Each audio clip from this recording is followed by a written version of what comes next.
Ladies and gentlemen, welcome to the Push or Pass podcast. My name, as always, is Dave.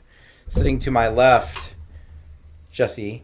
Hello. Sitting to my right is, staring menacingly, Steve. I'm Sleepy Steve today. I am running entirely on coffee. This unlocks many superpowers, but I cannot control them. That would be a problem. For who? For us, most likely. Probably.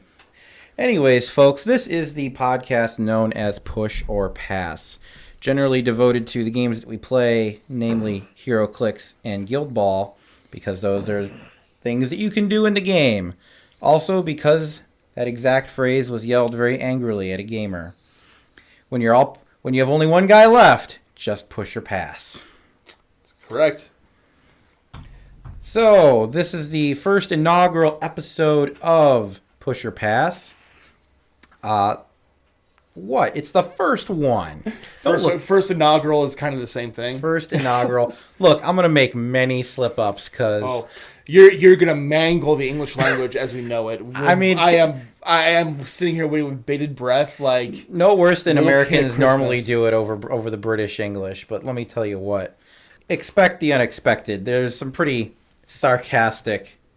So, I guess we should go ahead and we'll talk a little bit about our gaming history. I started off playing Pokemon trading card game and then ditched that for HeroClix back when it first came out. I've been doing that ever since. I've been a judge for the past, this is 2014. Sorry. Been a judge since 2004. That's what I meant to say. Years are not my thing. But I've been doing that nonstop. Picked up Guild Ball about a year and a half ago and then dropped it for a year. And then picked it back up about 6 months ago. So I've been doing that pretty steadily also. Play some video games. Buy some Def Leppard t-shirts. That's really about all there is to me. Go ahead and we'll pass it on to Steve. Hi, I'm Steve. I don't play Guild Ball or mini games right now. The fuck are you doing here, son? Oh, You know we have plenty of extra teams for you. blown out. You will play. To quote an old friend of mine named Mike, you will play. You will play. Oh, you get played. I don't want to be played. Congratulations, you played yourself. Got him. No response. Yes, I am Steve, former Evo helper, Evolution Championship Series bracket wrangler, and wannabe competitor. I don't have much else to say. I don't play Guild Ball. But you have played games in the past. I mean, what have you played in the past? I've played Magic the Gathering, because, damn it. I would say my favorite tabletop game right now is Cosmic Encounter. I was around during the deck builder craze that swept through everything. Dominion. What in the fuck? You played the same game we all played. Good old Versus system. You don't have to give me hand signals. You can just say it. Versus? Versus? Who plays that game? Nobody, because it died. It is officially dead and buried. There is no box you can buy versus cards in. They don't exist anymore. Someone stole their card backs, though. Someone did, and I certainly hope they give those back sometime soon, because I'd love to play the game again, but not if somebody else is stealing the card backs. Yeah, we don't. That's that name redacted. We don't talk about them. But Steve, we will be definitely looking forward to getting you into the know about the two games that are occupying, I don't know, most of our time. Build Gall. Yeah. Murder soccer, if you will. Indeed. We'll get you on the pitch, son. Looking at Jesse's hat reminded me that I don't play Overwatch either. Get the fuck out. Just go. If it's mainstream, fuck it. Video games as a kid, NES, SNES, Sega, all that good stuff. Started playing Pokemon at the age of 13 when it came out. From Pokemon, transitioned into some tabletop games like Heroclix, Mech Warrior, Mage Knight, all that stuff. Every WizKids game imaginable. Played a bunch of random card games. Did you play Creepy Freaks? I did not play Creepy Freaks because that game was garbage. Oh, okay. I did not play Creepy Freaks. Ironically enough, I think I might still have some sort of model upstairs for it. I think there was like a tournament pack that somehow was going to be thrown away, and it got into my bag like from 3 stores ago. Yeah, it's why I still own it, I don't even know. Thanks, phone. Anyways, played a bunch of that, played a bunch of card games, got into Versus System like everybody else because that game was great, and then it died. Not sponsored by Versus. God, no, not sponsored by Versus, but it has a special place in all of our hearts for every table flip that we ever wanted to do in that goddamn game. It has a special place in my garage. Yeah, that also as well. It had a very special place in my garage until the garage was filled with water. That's a story for another day, though, because I don't want to flip this table because I just bought it. Played Versus, then I got into GW along with Jesse because he tricked me. I'm a bad man. You did trick me. It was bad. Now, look, no one will say that GW's models from Citadel Miniatures are not gorgeous and some of the best on the market. They are. But never again, GW. You tricked me once. Mm-hmm. So I definitely played that for a little while. And then I got into, what else? Dice Masters, a little bit of Star Wars Destiny. I played Fantasy Flight games for a while. About to pick up Legion, but about a year and a half ago, picked up Guild Ball. Guild Ball, I've been playing up at our local store with one of my old on-again, off-again, now pretty much permanently on-again friends, Chris, who taught me how to play the game better because he's good at games and I am not. But I've been playing Guild Ball for about a year and a half now. As for HeroClix, I started at Clobberin' Time. Played the game for a long time. Let's go with Mutations and Monsters, I want to say. Quit the game for multiple reasons that I won't get into. Tried to pick it back up again after I picked up a whole shit ton of robots, because robots are awesome and Sentinels are the best. But then I quit again because money, and I couldn't afford it, and HeroClix has gotten more expensive over the years. But, what can you do? So, that's where I'm at. That's all of our gaming pedigrees. There's way more to say. Some of us are way more knowledgeable about fighting games in the online community. Some of us are much more knowledgeable about painting. Some of us are much more knowledgeable about metas and that. But for the most part, we all have a pretty broad knowledge here, and we're all old enough to understand how things have evolved over time. To say that we all don't have at least a 15 years worth of solid gaming under our belts is pretty understated. So yeah, we're old. So 15 at least. More like 30. 30. Well, yeah. I mean, I'm 30. I didn't tell my life story. I'm 33, and I started gaming with a NES at 3. Right. I just did the abridged version, but I was more like 100 years. Yeah, there's 100 years. Well, I'm saying we've all got 15 years, in the gaming in the gaming world. Since, Not age 10. Let's see. What year is it? Oh, shit, it's 2018. When did Magic come out? When did you start playing Magic? Magic came out in 93, I know, 94. when did you start playing Magic, Steve? Competitively or casually? When did you buy your first pack of Magic? Probably 94 or 95. Oh, so you've been doing the card games even before us, okay. Because I didn't buy my first pack of Pokemon until, I want to say, Jungle Set, which was was that 98 or 99? I was working at Toys R Us. I was working at Toys R Us right after they came out. That was my second retail job. That was 99. Late last night, early this morning, about the new box coming out for Guild Ball, the New Beginnings box, comprised of completely veteran players for the guilds who got nothing from the Union and Chains event. I'm pretty psyched about it. Get me some veteran Chisel. Get me some veteran I can't remember her name from the blacksmiths right now. Cinder. Cinder, yes, veteran Cinder, who looks really different from like her other model, but she's got like a long, pointy stick. But yeah, there's some cool looking models in there. People are wondering if this is actually going to take the place of the Salithian box that was supposed to come out. I mean, it is called The Faithful, so it might be a new dual thing. I mean, it very well could be. They are both, they have some sort of special keyword or that, bled in faction symbol where, how like Compound has both engineers and alchemists. Mm-hmm. Call me biased, but I am very sad that I only got one guy in here. I got veteran Calculus, who looks to be chopped off a bit of her hair. I don't know if those are swords, daggers, or what on her back. As I look at this little picture here, but it looks like she has plenty of grenades, so it looks like some sort of ranged plays won't be that bad. I'm hoping that they. I mean, she didn't have a terrible kick stat, but it was a 4.6, but she didn't have anywhere couldn't get herself anywhere.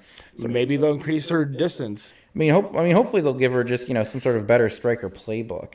Maybe she'll be the model that fixes alchemists. One can only hope because it certainly wasn't Crucible. She does a very different job, but I really feel like there's options there for her to be some sort of striker. It just doesn't work. Yeah, I'm interested to see what the veteran.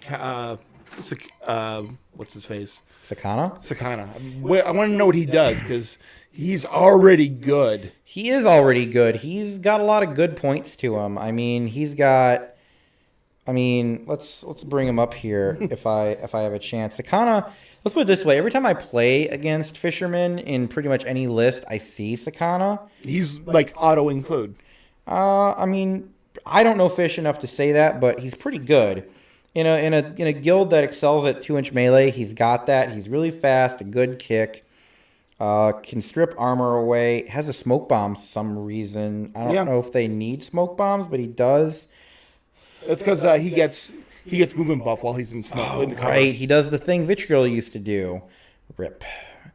He's got anatomical, poised, and cover of darkness. He's got weak point, smoke bomb. He's real good. Yeah, he's real good. He's real good. Like I said, he's pretty much auto include for most fish lists. Yeah, and he's pretty tough. I mean, he's great. I don't see too many reasons why you wouldn't take him. He's not. I would take him almost every time. He's pretty great. And then who else do we have going across the back here? Veteran Fangtooth and seasoned Spigot now. Right, seasoned Spigot. Whoa, wait. Let's just go across here. So veteran Chisel, I wasn't playing in season 2 more than friggin' a month, and you weren't at all. And I don't know what Chisel did back in the day, but she used to just be a guided missile, I guess. You would set her up, and she would just go at things. Get her crazy on and just murder things in a couple hits. It doesn't seem to work now because I have never seen anybody play her. She's a lesser pick. Yeah, she just doesn't have anywhere to go on a team. I mean, I've seen them. I've probably played about over half a dozen Mason lists over a bunch of different places, and I've never seen her played. So hopefully, who knows what she's going to do? Maybe she'll be a captain. Maybe she'll turn more damage into strikers, or maybe she'll just do what she did but better, and who knows. As long as hopefully she just gets good. I've played her a little bit. I played her a couple times. She would often hurting herself to hurt other people. It's a risky play. It's sure. Especially with her tiny health pool. Yeah. The big problem with that is she had no health, and all of her abilities triggered at 7 HP, which some players can just sneeze that onto you, and other times it's okay, you're at that low level, or somebody would just throw a friggin' a poison or fire blast at you, and they'd bring you down pretty far. Yeah. So hopefully she gets something good going on. Then we have veteran Cinder, who. Is that Cinder? That is Cinder, yes. Cinder, and Cinder was the one. She's the one who has the ball kill. Right, she's the one with the little crossbow. It doesn't look like she has one in this picture, though. No. Looks like she has some sort of big fire stick. Looks like she'll be getting 2-inch melee. Yeah, looks like she's got a sword on her back. shaved head, pretty close. Looks pretty mean. She's probably getting some sort of bigger reach, and that looks like the pointy end of something, so maybe she still retains Searing Strike. Probably. It just makes me wonder if she's going to become a master or if she's going to remain an apprentice. She very well could become a master. Like, people evolve their story in this game, so she might have graduated. Next going across is Fangtooth, who I assume that's all Celestian stuff on him, like the mask and the plates. He looks very white and silvery. He looks like Benediction after he took some roids and really lifted hard. Yeah, I don't know much about Fangtooth and the fluff other than he looked like a crazy man. But everybody was looking at it and going, I don't know what they're doing with them. Yeah. He wasn't said anything about during any of the little fluff chapters that were released. He wasn't up for grabs. So obviously they decided, okay, so Fangtooth is ours now. And that's who's going to play for us. So he looks big. He looks menacing. It looks like he's holding a giant mace, if I'm looking at this correctly on the picture here. Yeah. That's going to be a problem. I mean, if he fights better, that's great. I'll take a better fight man into Rage or Blackheart, or if there's going to be some sort of new giant man in the middle of the field strategy, because I like Benediction. I haven't played him nearly enough. But I just feel like if you're going to have that big guy in the middle beating people up like Catalyst or Colossus or any of those guys, I really feel like you need to be able to do more damage output than Benediction does. And maybe I just haven't played him enough. Maybe he does put out enough. Yeah. But I really feel like he needs, to swing that mace. And then we have, Seasoned Spigot. He's the third incarnation model that we've had since Brisket. Yep. And it looks all for the Union, all for the church. It looks like he has left the Brewers. Every version of him is some sort of striker. Yeah. The second version is an even better striker, theoretically, than the first one, although he loses times called. He loses some stuff. I actually just played against him for the first time on Saturday, or Saturday or Sunday. He was very effective in what he does. I mean, he passes for no influence, which is nice. Anything for free is best. Yeah, pretty much. He doesn't fight. He is not a fighter at all. Doesn't do the fighting buffs anymore. So this is him when he's supposed to be sober, and I guess he gets so sober that he finds the church. Interesting. I mean, so if he's another, super goal scoring guy, pairing that already with Brisket, who scores on demand with her. I mean, you've got regular Decimate for Guild Ball scoring again. I mean, there's a lot of pretty decent fast models in there. Yeah, I mean, I don't know what Pride is going to do. I've been playing primarily with Coin in the Brisket lists that I've been playing. And that works pretty well because, bonus time is great because you need sometimes you just need that extra dice to score a goal. Lord knows I used to miss 5 dice goals with Midas because I suck. But that being said, Brisket, if Spigot is great, that's great. Then she's got Decimate, Mist, who is also really good. A minimum of 3 direct ball handlers. Decimate can fight a little bit and is very useful for generating momentum and actually putting damage out. Some sort of mascot, and then you've got a 5th rando slot. Yeah, 5th or the 6th man, as it will, because you counting the mascot. You take a mascot and then your 6th man. A lot of people were still playing Harry for the aura because he's kind of the guy who will wade into the center of the field and make trouble for the establishment. Yep. But direct flow traffic. Yeah, because he still can push easily. He's not the guy who's going to directly deal a lot of damage, which, in that list, you don't need to. You can get 3-0, and maybe if you need to put a character down, Harry can get some crowd outs there. But for the most part, he just needs to relocate people, and he still has access to a decent knockdown, so he can dislodge the ball. Although I know a lot of people are also playing Benediction in that list simply to get another Solstitian to trigger Mist. So you could put them on both sides of the board, and Mist could kind of do its thing. That being said, I'm interested to see what Pride does of some kind, because Coin gives you an extra influence and a free bonus time, and you can also essentially just, depending on what Pride does, simply because of the usefulness of Coin, his one influence he brings is going to get redistributed already, because, I mean, maybe turn 1 you have to run, but, I mean, turns after that, he's just kind of trundling around in the back, handing out his free bags of coffers, giving out an extra influence and a free bonus time. I mean, that's all he does. I mean, you're essentially 2 influence up on that team after you factor in that math.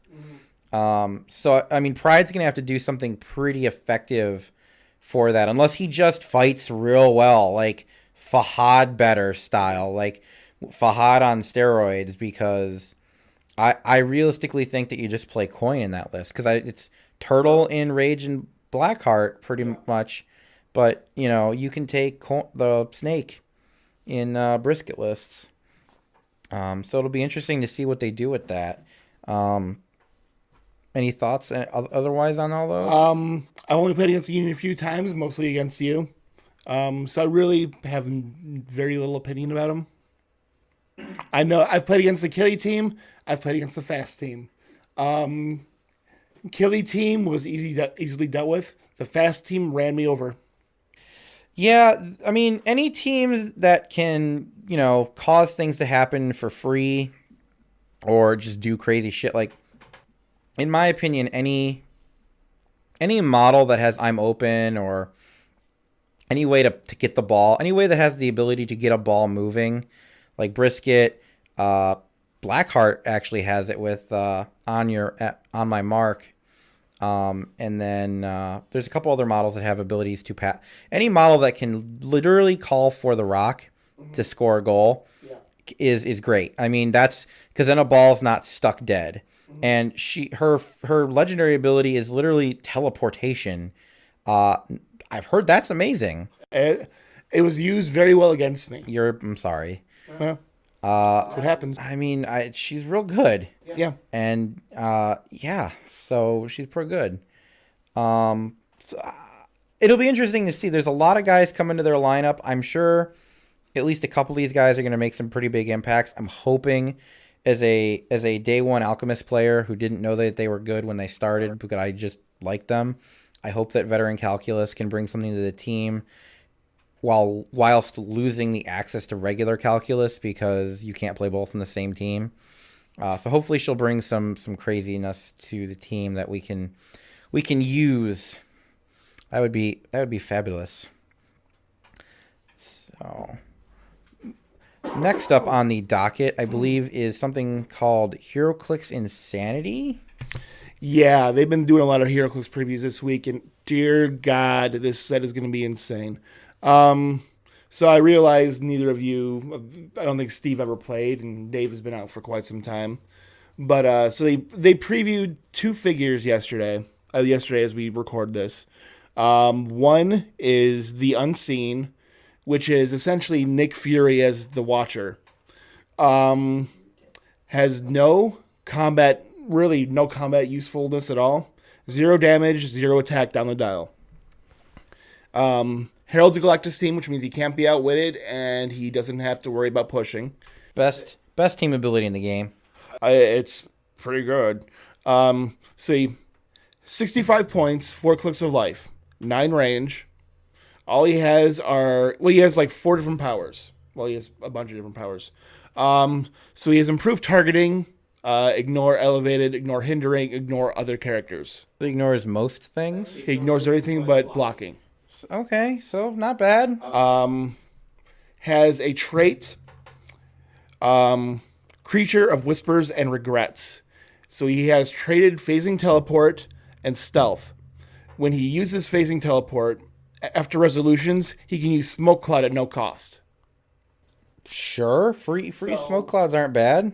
He has a movement of 10 down his dial, so he can move 10 spaces, drop Smoke Cloud, which you can do within his 9 range, throw it under opposing characters to drop their attack value by 1 to really mess with them. His attack powers before, I only knew your larger misdeeds. Now I witness them. It's a unique modifier, so you can only trigger it once for however many unseens you have out there. Whenever an opposing character uses Colossal Retaliation to make an attack, modify its attack by -2. Colossal Retaliation is one of the bigger things to come around lately in competitive play. Essentially, you have like a Colossal figure, but you're only paying like between 10 to 30 points for them. And they kind of sit back in the back until your opponent hurts one of your figures. And then sometime during your turn, that Colossal goes over and gets to make a free attack against the figure that hit them, that hit one of your friendly characters, and like anybody surrounding them. Seems good, right? It's pretty broken. Usually it's like a one-click character, but you're paying this money for it, and you usually get what you out of it what you paid for.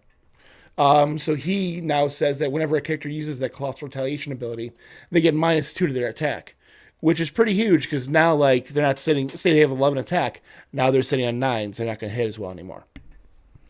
I mean, especially considering from what I can gather, I mean, I've only really looked at the Heroclix stuff, more so in the past couple of weeks, trying to learn more about the game. Stats have gone up since I used to play. Figures are now like they have shorter dials, but they're more compact. They're stronger than what they were. Yeah, I mean, back in the day, I mean, a 10 attack was good. Yeah. I mean, that was something you would be hoping for on a character that you liked. And, a 17D would be pretty decent. I mean, I quit back in Mutations and Monsters, I believe. And I mean, that set wasn't... That set was like 10 attack was your norm, 17 defense was your norm. And I mean, and that was higher considering the fact that like when we started, everything was all over the place.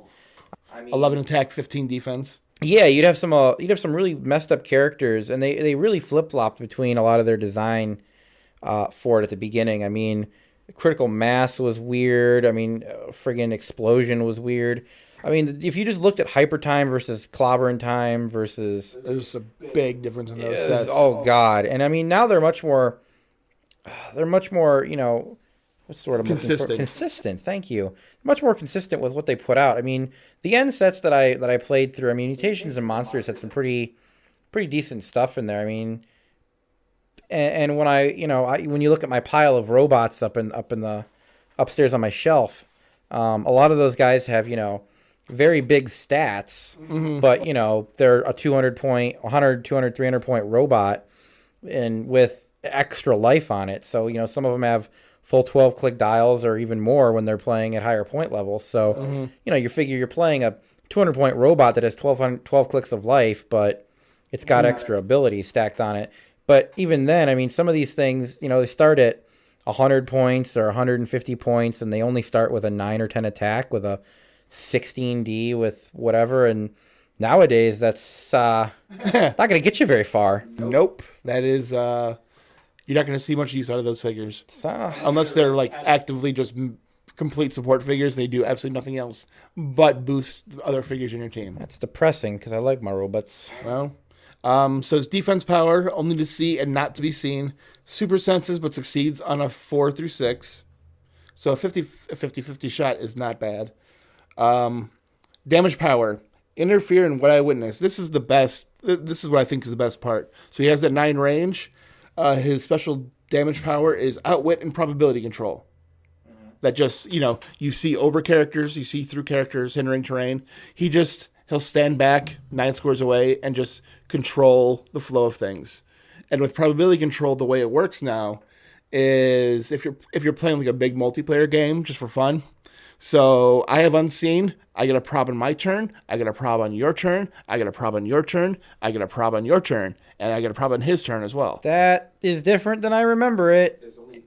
The way it used to be was I had a prob, and then I had one prob for any one of your turns. Yeah, and it was usually used pretty defensively. Now you can just be like, mess with your plans. Oh, that's my favorite part. I know it is, because you're a spiteful bastard. Oh, I'm so spiteful. And prob control, refresh my memory, is now your range? Prop control is minimum of 6 range, and then whatever if you have a higher range than 6, it's 2 your range. Okay, so if I have prob control in a range of awkward 9, it's 9. If I'm a super old figure that has prob control in a range of 12, which I don't think any figure did, but it would count as prob control range 12. Yes. But if you're an old, let's say, Irene Adler, who had prob control in no range, It'd be range 6. so basically she sits in the back like she used to. She sits somewhat close to combat. But ranges have been toned down a lot. Ranges have been toned down a lot. Back in my day, you'd get some 10s on a lot of guys. You would get 10s on a lot of guys. Like, whole sets would be like 10s, like throwing 10s out, like it's just like quarters. Here you go, kid. Buy some candy. Nowadays, it's 6 range, 5-6 range is the norm. I mean, used to be, there would be so many 10-inch ranges, like if somebody had an 8 or a 6, you'd go, this guy's pretty unplayable with a 6-inch range. You'd have a guy with running shot and 6 range, and you'd go, what am I supposed to do with him? He's not going to get there. Now it's, if you're a running guy with running shot and 6 range, you're like, oh, they gave him an extra inch range or extra square range. Awesome. So there was that. Another one of the previews that really caught my eye was the Eternity preview. So in this set, they're doing a lot of colossal figures. You get a colossal figure or a vehicle in every booster. So they decided to do the abstracts of the universe. So you have like your Lords of Chaos and Order, and you have Eternity, who is the embodiment of everything. So I'm not going to go through all of the special stuff. The one thing that really caught my eye is that when you build your force, he shares keywords with every character you have in your team. So he automatically fits into any theme team you want to play. Which, that he like. I'd imagine. I haven't played the game in, what year is it? 2018. Oh. It's been a while. I stopped playing when full on Mutations and Monsters. I stopped playing full on then, and then I picked it up occasionally when a robot would come out. What came out last, Days of Future Past or Sentinel Robot or Captain America Robot? Captain America Robot. So when that thing came out was the last time I played a game. Because I think I played a couple of games where you were running big point games so I could play it, and then that's it. Yeah. So that was probably 2014? 2014, so about 4 years. Not terrible. But I mean, before that, Mutation Monsters was 2008. That's a few days. Yep. That's a few days. I mean, well, when you got no money and, no job and no schooling and no nothing, you go, well, maybe I shouldn't spend my money on this. Maybe I should figure my life out a little bit better. Collectibles fall by the wayside. Yeah, sometimes they don't, and they really mess up your life. But what can you do? But trying to figure it out. But it's looking. I mean, from all I can see, the game at least looks more fun than it used to be. Because there used to be a lot of some bullshit. Although I hear there's still some bullshit. Oh, there's always some bullshit. There's always something or other that makes things bad for everybody. But I don't miss. Was it Brainiac or Metallo who just Nova Blasted everybody? That was Brainiac, yeah. Friggin' Nova Blast. Whoever invented the Nova Blast feat card, I would like to just punch in the dick. I mean, I will punch him in the dick as many times as Shinsuke Nakamura punches AJ Styles in the dick. Quite often. It's the new American trend, apparently. Yeah, just low blows. I mean, you think like AJ is not wearing a cup around him now. Really, I think there was block. I think there was a poll on the website for it. It said, should AJ Styles wear a cup? And the answers were yes or yes, obviously. So that makes sense. Yeah. I could be wrong, but I think I heard that on a different thing that I was listening to, and I didn't know that wrestlers didn't wear cups in the first place. I thought that would be standard ring attire. I mean, maybe it cuts down some movement. I don't know. So that's all we had on that. I mean, when does this set release? It releases the 16th of May. 16th of May. That's a couple weeks. That is a couple weeks. I've got a pre-release that I'm running in about 2 weeks at our friendly local gaming store. I won't. No, it's running at 6:30 as I usually do. Okay, and are you running it on that Tuesday when it comes in, or no? I'm running it We have a pre-release scheduled. Oh, okay. Is it gonna be on like on? It's like a week before the set comes out. Oh, okay. Okay, that's cool. How now? This is one of those sets with the fancy boosters with big guys inside of it, right? Colossal figure vehicle in every booster. Now, are there any Sentinels in this set? Not that I know of. God damn it! You have Kree Sentinels, which are almost kind of the same thing, but not really. Oh, They look similar. are they vaporizing mutants? They're vaporizing Avengers. I mean, You mean the Sentries? Yes, the Sentries. Yes, the Kree Sentries. They're similar. They look kind of the same. okay. I liked the big Hulk that was on the. I saw that guy, him swinging a friggin' whatever. Yeah, There is a Green Hulk and a Red Hulk. that's cool, and it makes sense. He's friggin' that big. Who cares? I appreciate that they got big guys like that on there, and it's a cool way to do it with those big dials. And apparently, they look like they fit way better in the boosters, so you're not, having to, waste a lot of packing material and space. Because I remember when they did the big super boosters back in that Galactus set, when they released Master Mold and all those were friggin' huge. Yeah, they were. I liked that. Now, I'll say I liked that set. I bought a bunch of that set.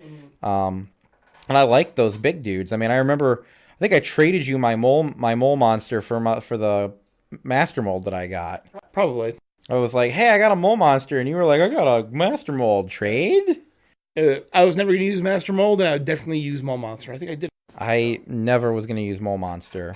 I mean, I remember there being a couple of figures I wanted out of that thing, and Master Mold was pretty much the only big one, other than maybe Galactus. If they make another set of this with the big bases guys, and they make it an X-Men set, give me some of them robots. I would love to get me some robots in this new scale. Well, supposedly they are doing a summer event series where you go to the event and buy the sealed boosters. It is Days of Future Past, and the grand prize is the Tri-Sentinel. Hey. And there might be other Sentinels inside the set. Wasn't the biggest fan of those like special releases. I mean, I remember playing in the Green Lantern one. I was I think I was playing for people, but they were buying me in a lot. Yeah. But I kept a couple of figs, but I mean, I don't. It seems like it's really hard to collect that set to me. Robots. It came out in 2 waves. So Robot one waves. month, the first 2 months was like one wave. The second 2 months were like the next wave, and then it was just like all hands on deck for like the last 2 months. All hands on robots. All hands on robots. Robots. Look, I just like robots. It's been a childhood thing of mine. Maybe it's why I love Mega Man so much, but Super fighting robots. Dancing robots. I mean, there's also that. So, I mean, I believe, Steve, you entered the last 2 topics on there. What about the other ones? We can skip over some stuff. Okay. Let's go on to the. Well, what did you add? I didn't see what you added because I was doing stuff at the end of the day. What did you add onto the dock here? Remember how I worded them. Well, you got the dock over there, buddy. Okay. Topical question, I think. Hot topic. When does dice rolling ruin a game? When you have to roll dice. Solved. When you miss and it matters. I mean, Dave and I both play dice games, and that is like the worst part of any kind of game. Well, you gotta figure that dice themselves are a random factor.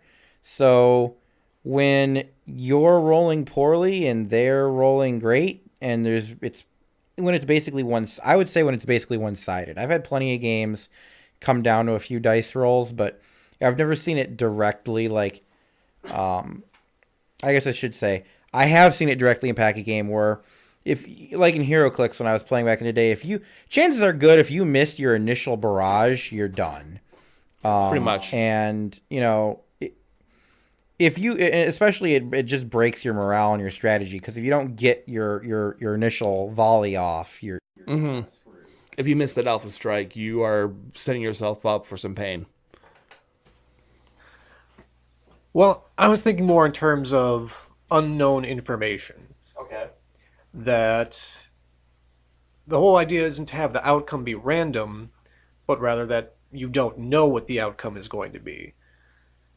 Does that make any sense? No, Steve it is does. still sleepy, so he No, may it have does. just reiterated the same thing and said they were different. You don't know the information. It's like when you're playing a card game, you don't know what's in your opponent's hand. Right. In Magic, you don't know what they're holding. You're playing a spell, and your opponent counter spells. You don't know it's there. It's hidden information.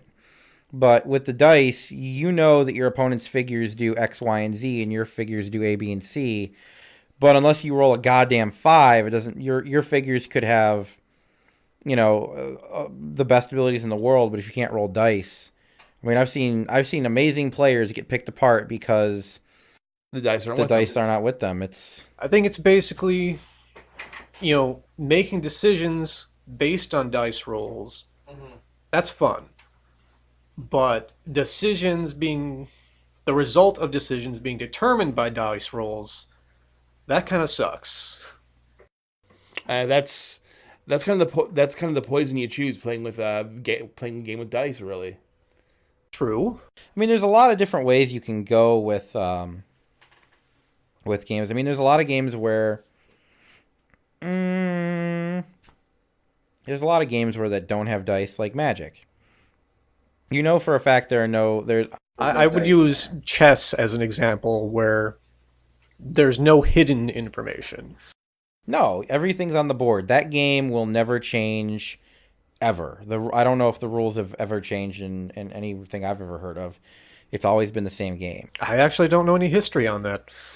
I would think a game like that would need some revisions. I mean, maybe, years ago. I mean, a deck of moved cards has differently. gone through many revisions. Sure, but you always know that when you're playing poker, there are 52 cards in a deck. Is there? There's supposed to be if you're playing. If the three of us are playing poker around the table when we're using a deck of cards, there's 52 cards in a deck. We know that deck's never going to change. No jokers? You're not supposed to play with jokers. Jokers are wild. Well, then there are 54 cards in the deck. What if it's a pinochle deck? That's a pinochle deck. We're not playing pinochle. We're playing poker. What if it's one of the old decks with the Triumphi? What the fuck is that? They're the set of cards that the tarot is based on. The what? The tarot cards? Like They used to be an actual suit. so there were 5 suits? All kinds of suits. I don't understand any of this. Anyway, my theory is that chess had revisions.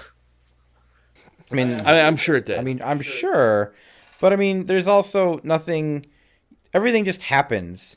I mean, it's like the pawn will take a figure the pawn will take another piece no matter what happens. There's nothing that stops a piece from being taken. The only thing that stops a piece from being taken in that game, I believe, is if you move your king into check.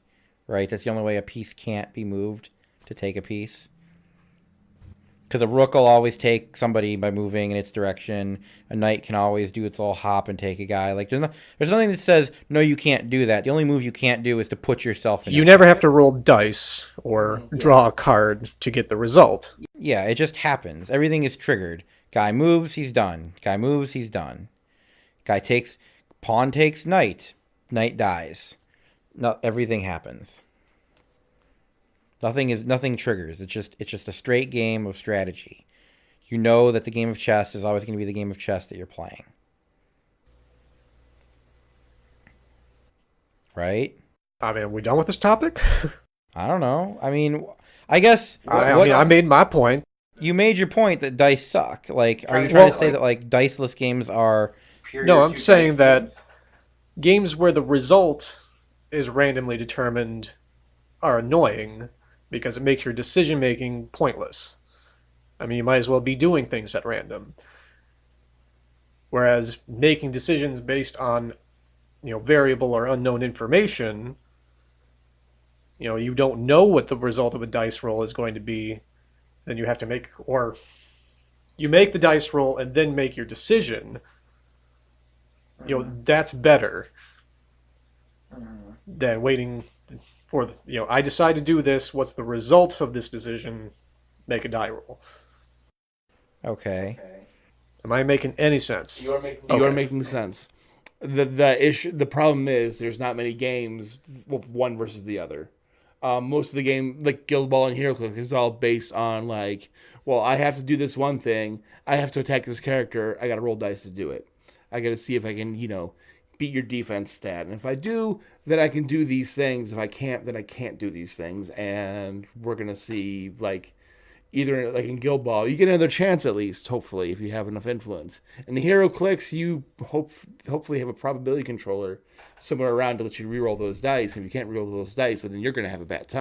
Yeah, I mean, there are very few games that I can think of that don't include dice as a trigger. I mean, I believe Malifaux uses some sort of deck of cards Yeah. to determine its outcomes. Flipping over cards to see if you hit or trigger special abilities, and there are guilds that'll cheat and like rig the deck.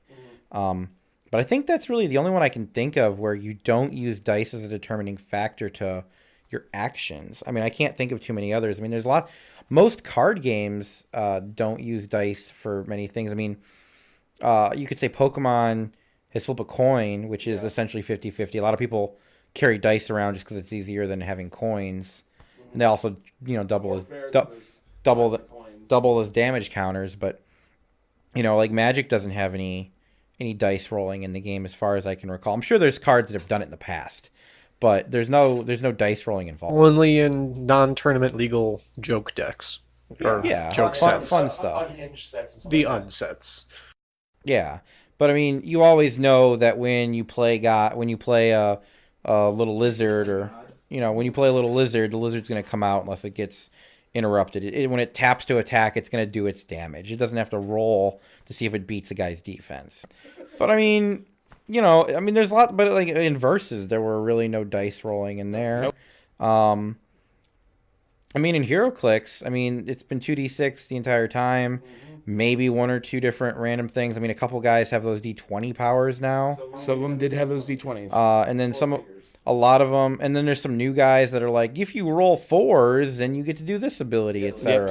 Some of them do trigger off what has been rolled in the dice. Some of them have special abilities if you roll certain numbers. Which I guess is cool. I mean, there was a game that came out a little while ago called Rune Wars for Fantasy Flight, where it didn't exactly have dice. You had cardboard, chits that had different symbols on them.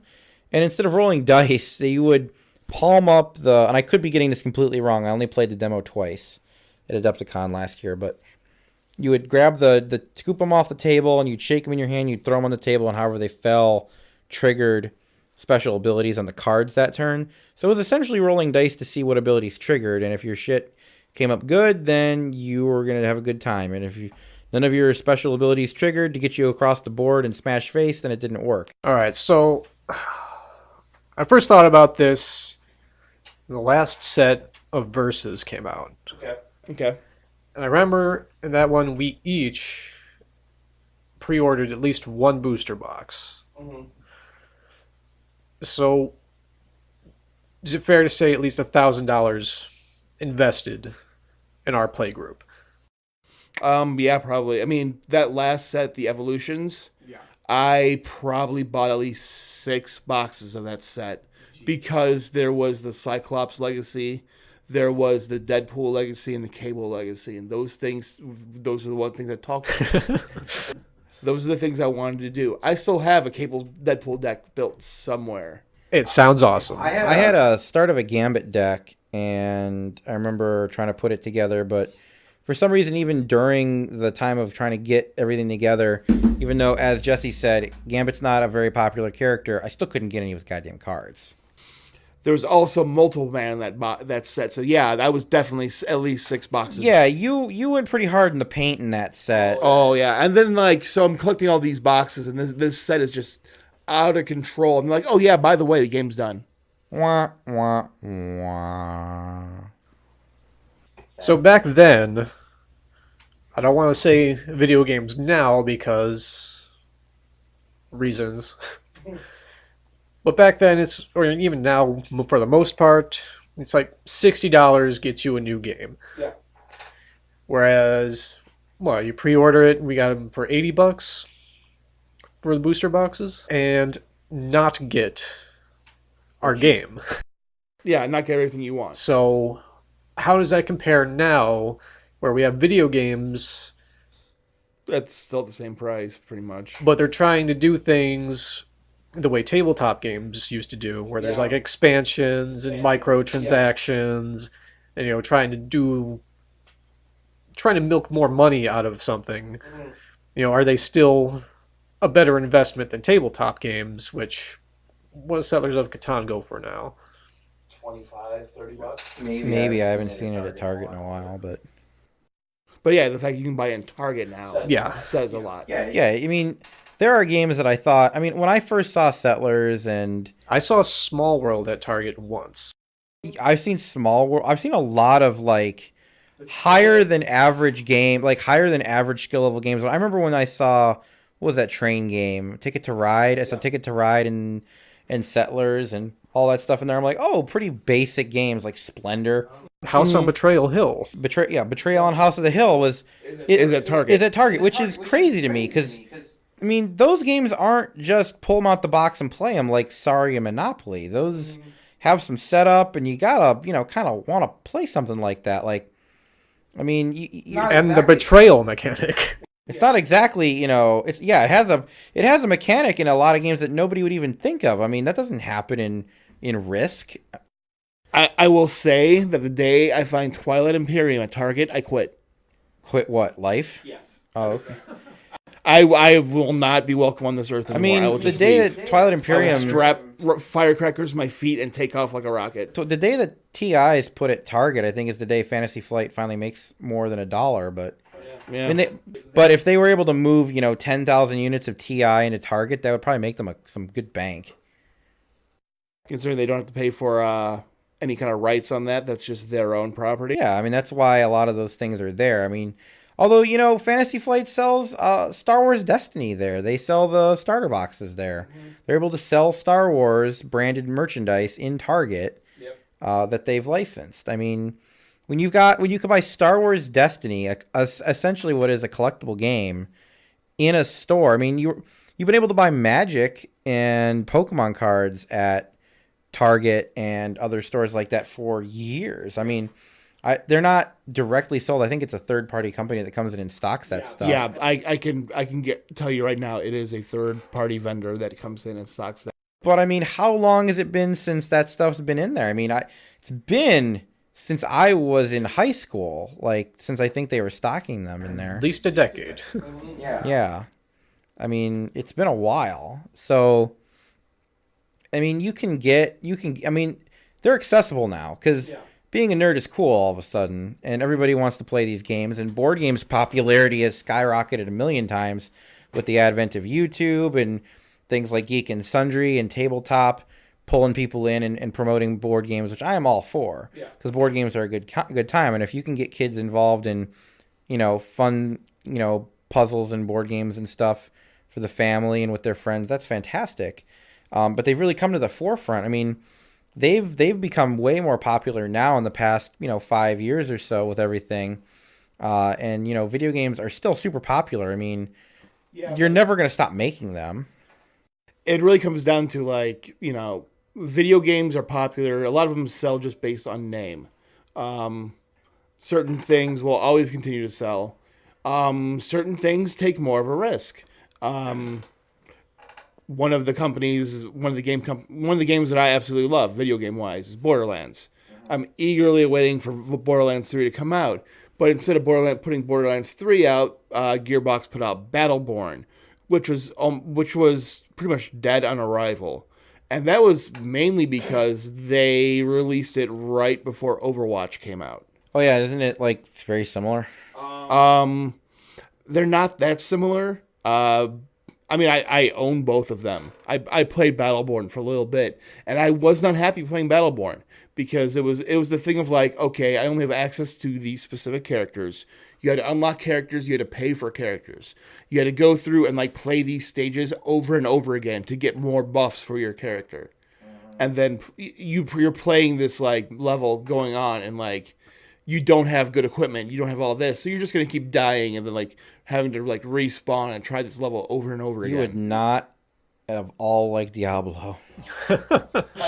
I mean, that's an entirely different game, though. But it's very similar because it's grindy equipment-based things. Well, yeah, I mean, so is Borderlands. Yeah, but Borderlands, you could at least try to. Diablo, there's nothing else. Yeah, it's just equipment. Your swing with your left click attack is going to be the same every time. It's not. Whereas in Borderlands, like things like Borderlands and Fallout, which are FPS shooter RPGs, you can shoot a guy and you can try to hit them. Yeah. Whereas like with Diablo, you always know what's going to happen. Like if I grab Sledge's shotgun, it's fantastic, but I don't need Sledge's shotgun. Whereas you need to pick up that boss armor, or you're probably not going to get through the next level.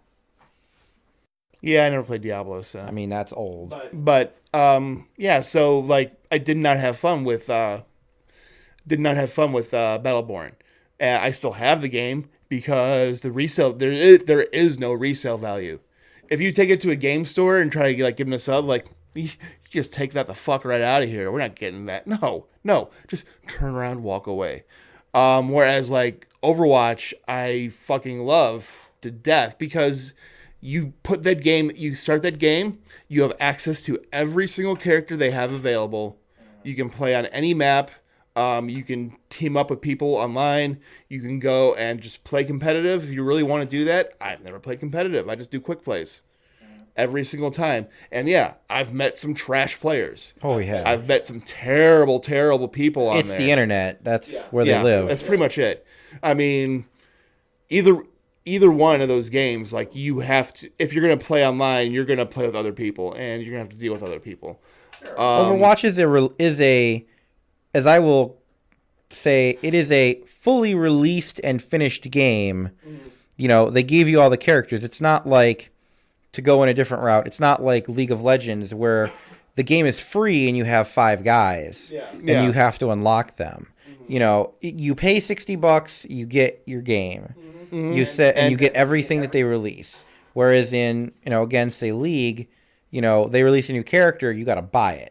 Either through their in-game currency or paid currency. Yeah. Now, which one is better? It depends on you. Mm-hmm. But I can tell you right now that I played League of Legends for a long time, and I don't anymore. I've never even played it, and I still like it better than League of Legends.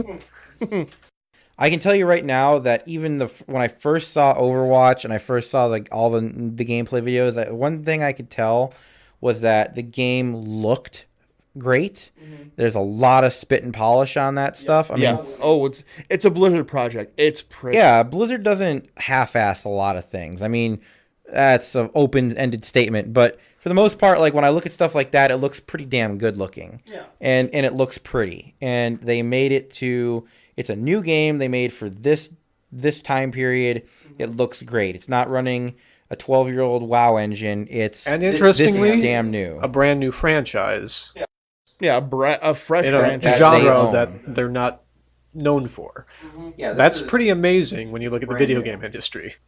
Every board game you can take to your friend's house, you can play it. It works. Yeah. You don't have to worry about whether or not, or another thing, they can play it or they have an extra TV available because their sister's watching something on television. Street Fighter Cross Tekken, very controversial move. When you buy DLC, you have to download it, right? Yeah. So they thought, we'll just save time and put it on the disc and charge people extra to use it. To get stuff that's on the disc. On-disc DLC is complete bullshit. If it's shipped with the game, and they're not the but only here's the company weird that ever thing, did it. Is that, let's say it's regular DLC. Yeah. I buy it, Jesse doesn't. He still has to download a patch with those assets in order for us to play each other. And he's downloaded it. He just hasn't paid the extra $3 to unlock it. It'd be like if you bought a car from a dealership and they say, well, for an extra $2,000, we'll let you use 6th gear. But as you were saying, with Heroclix, you buy your figures, Jesse buys his figures, and you just bring whatever you bought, and there's no compatibility issues. No, everything just kind of works. If I buy a Magic... For the most part. Yeah, if I buy a Magic deck and you have a Magic deck, we can always play Magic. So, tabletop games, better investment? It really depends what you're looking for. I mean, if you want to go and like, if you can't actually go through and take a machine gun and shoot things in the head, We're talking your about video games. Your video game lets you go through and shoot things in the head. A video game can be played in the privacy of your own home by yourself. Yes. Board games and card games, for the most part, require you to go out and have social activity. If you do not want to deal with people, or if you have social phobias, you want to play some video games by yourself. If you want to interact with people and you have friends that love board games, it all comes down to your choice and how your life works out for you. I've been playing both for a long time. Some days I just want to sit down and play Zelda and not be bothered, and some days I want to take my army out to the game store and throw down. Are you a crusher of dreams? I mean, I guess that will lead us into our final topic, local tournaments. So I crushed a lot of people's dreams on this past Saturday. That you did. Somebody at this table went 3-0. Hey, it's not me. Who's got 2 thumbs and knows how to play Ballista? This guy. I mean, Ballista kind of plays himself. He does not. He's got... Look, I gave my buddy Chris a lot of bullshit about Ballista back in the day. But I will say... And then you joined the Ballista team. Well, Alchemist got nerfed to fucking back, and they were the second team I wanted to play in the game. So, I will say in defense of them that if Ballista doesn't... That their dreams Ballista, needed to be crushed. Yeah. If Ballista does not do Ballista things, the team isn't going to go anywhere. Dave has never crushed a dream that didn't need crushing.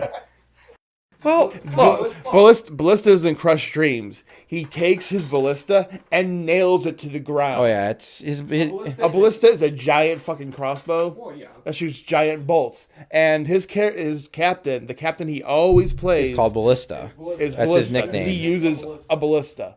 And one of his things is pay 2 influence, make an attack against a character. If you hit, they take damage, get knocked back 4 inches, and they are knocked over 2 inches, knocked back 2 inches, and fall over. Yeah, it's a pretty great play. So everybody was treating everybody. It was a weird tournament. Like, I'm just gonna say it right now. Very odd I was the only one playing engineers. There were 2 alchemist players of all things. Yeah, what the fuck? In just a standard meta of things, Ballista beats Smoke. Yeah. It's just engineers do what Smoke does better, But, with yeah. more consistency. That's what I was saying all day. It's engineers do exactly what the alchemists do, but they just do it better. They do it with a little bit more precision. Yeah, and that's just the way the engineers are built. It's not the alchemist's fault that 2 of their direct models were nerfed and Harry was nerfed. I mean, I'm not going to get into that giant debate now, but let's just say that they don't take Harry anymore, really, and Midas and Vitriol are less useful than they used to be. True. So with Midas not being a superstar anymore, a lot of people have gone and playing Smoke. One of the guys that I follow on a different channel, this guy named Vince, I watched him play Alchemists a lot through his show, and I learned how to use Midas and Smoke and play all the different matchups. And then after the nerf, he basically switched to playing this default Smoke list that even he said didn't really play the game and wasn't that much fun and really didn't interact. So I dropped Alchemist, with that in mind. I said, this isn't that fun. They don't play the game.